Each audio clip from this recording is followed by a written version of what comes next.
நம்ம இன்றைக்கி பிரியாணி செய்கிறதுக்கு தேவையான பொருள் என்னென்னா, ஒரு ஸ்பூன் நெய், ஒரு ஸ்பூன் எண்ணெய் வேணும்.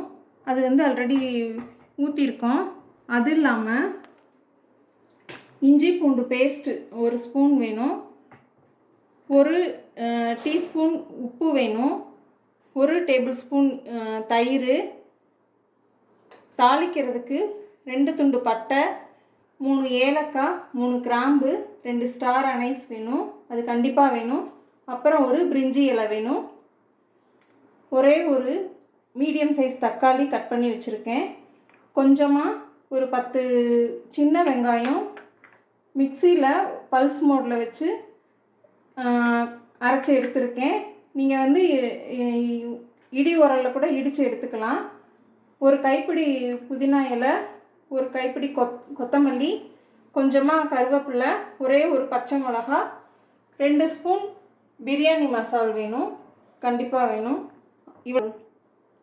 ஓகே, எண்ணெய் சூடாயிடுச்சு. எண்ணெயும் நெய்யும். இதில் நம்ம தாளிப்புக்கு தேவையான 3 கிராம்பு, ஏலக்காய், ஸ்டார் அனைஸ், பட்டை இதெல்லாம் போட்டுக்கிறோம். பிரிஞ்சி இலை போட்டுக்கிறோம். போட்டுட்டு அதுலேயே முந்திரி பருப்பு போட்டுக்கிறோம். பொடி பொடியாக கட் பண்ணி வச்சுக்கணும்.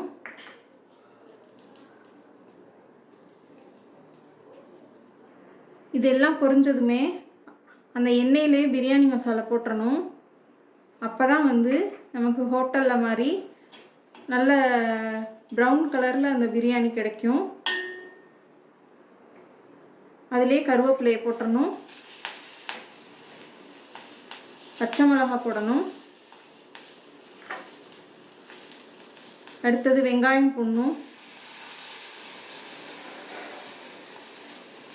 போட்டு நல்லா வதக்கி விட்டுறணும்.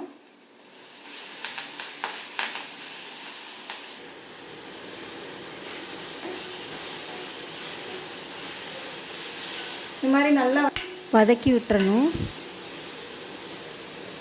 இதில் நம்ம புதினா இலைங்க போட்டுக்கணும். போட்டு நல்லா வதக்கி விட்டுருங்க.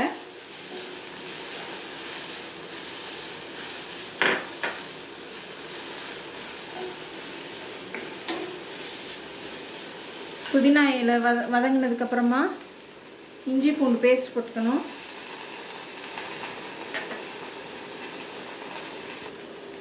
இஞ்சி பூண்டோட பச்சை வாசனை போகிற அளவுக்கு வதக்கணும். அப்புறமா நம்ம கட் பண்ணி வச்சுருக்கிற தக்காளி இதில் போடுறோம்.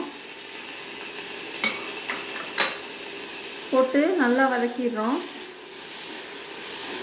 தக்காளி நல்லா வதங்கணும். தக்காளி நல்லா மைய வதங்கிடுச்சுங்க. இந்த அளவுக்கு மைய வதங்கணும் நல்லா. இதுக்கப்புறமா நம்ம மட்டன் இஞ்சி பூண்டு பேஸ்ட்டெல்லாம் போட்டு 6 விசில் விட்டு வேக வச்சு எடுத்து வச்சுருக்கோம். அதை இதில் போட்டுக்கணும்.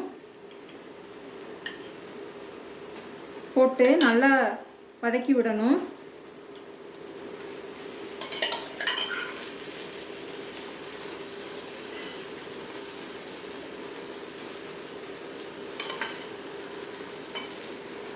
ஃபஸ்ட்டே நம்ம மட்டனை நல்லா வதக்கி இஞ்சி பூண்டு பேஸ்ட்டெல்லாம் போட்டு வதக்கி தாங்க வேக விட்டு எடுத்து வச்சுருக்கோம்.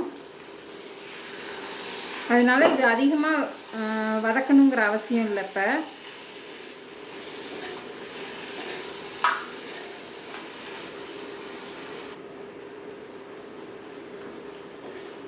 இது ஓரளவு வதங்கினதும் நம்ம அதில் தயிர் எடுத்து வச்சுருக்கோமே அதை ஊற்றணும்.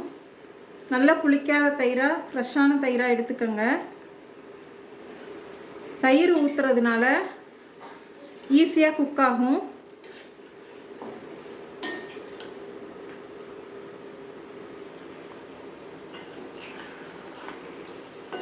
மாதிரி நல்லா வதக்கி விட்டுக்கோங்க.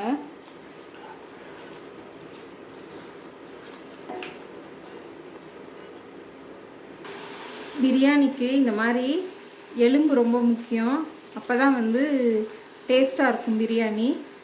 நம்ம இது குக் ஆகிட்டுருக்கையிலேயே இந்த மாதிரி உலக்கில் ஒரு 1.5 உலக்கு அரிசி எடுத்து களைஞ்சி எடுத்து வச்சுருக்கேன். சீரக சம்பா அரிசி.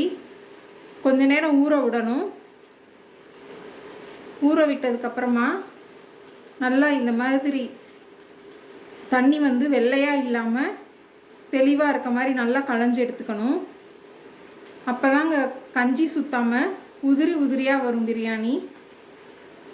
இப்போ நம்ம கடாயில் இருக்க மட்டனை ஃபுல்லாக எடுத்து அந்த மட்டன் வேக வச்ச அதே குக்கர்லேயே ட்ரான்ஸ்ஃபர் பண்ணிக்கிறோம். அதுலேயே ரைஸையும் போட்டு வேக விடணும். இதில் ஒரு உலக்குக்கு 2 பங்கு தண்ணி ஊற்றணும்.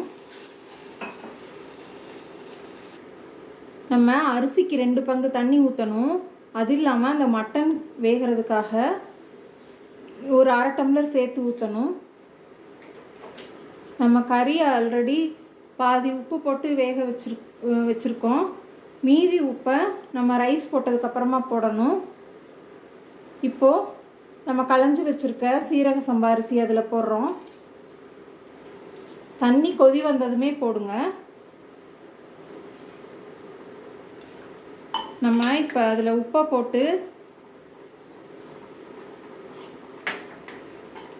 மூடி விட்டு 2 விசில் விட்டு எடுக்கணும். 2 அல்லது 3 விசில் விட்டுக்கலாம். இறக்குனதுக்கப்புறமா கொஞ்சமாக கொத்தமல்லி இலைகளை போட்டு வேணும்னா நெய் விட்டு இறக்கிக்கலாம். அவ்வளோதாங்க, பிரியாணி ரெடி ஆயிடுச்சு. அதில் கொத்தமல்லி இலைகளை போட்டு கிளறி விட்டுக்கலாம். நல்லா பிரியாணி பொல பொலன்னு உதிரி உதிரியாக வந்திருக்குங்க. இதுக்கு நாங்கள் மட்டன் குழம்பு வச்சு தான் சாப்பிட்டோம். ஆனியன் ரைத்தா வச்சும் சாப்பிட்லாம். இந்த வீடியோ பிடிச்சிருந்துச்சுன்னா லைக் பண்ணுங்கள், ஷேர் பண்ணுங்கள், சப்ஸ்கிரைப் பண்ண மறந்துடாதீங்க. தேங்க்யூ.